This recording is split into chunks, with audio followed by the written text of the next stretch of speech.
Salut patrioților! Videoclipul ăsta e făcut special pentru voi, pentru patrioți. Cei care țipați în gura mare, peste tot, cumpărați Made în România. Vedeți? Made în România. Haideți să vă și arăt că e Made în România, nu doar că o zic eu. Continental. Made în România. Vedeți? Deci și nu mint.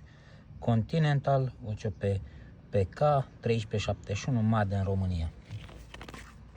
DOT, dată de fabricare 040721. Așa am luat-o din magazinul de piese auto. E cumpărat cu 3 luni de zile în urmă. Curea de alternator pentru un cap tractor Renault. Vedeți? Deci montată. Deci s-a montat, s-a pornit camionul și a durat fix mai puțin decât să-și facă camionul aer. Și s-a rupt. Așa s-a rupt.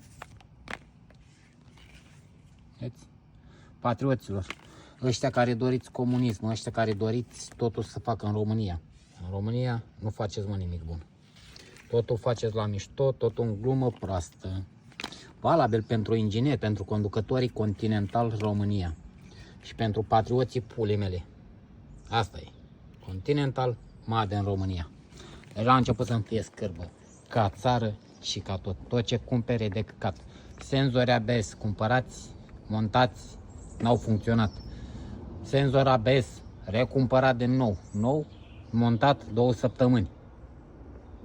Și n-a mai funcționat. Și multe alte piese cumpărate care s-au cumpărat și s-au aruncat. Dar vreți să cumpărăm în România. Să cumpărăm Made în România. Să mă piși pe Made în România.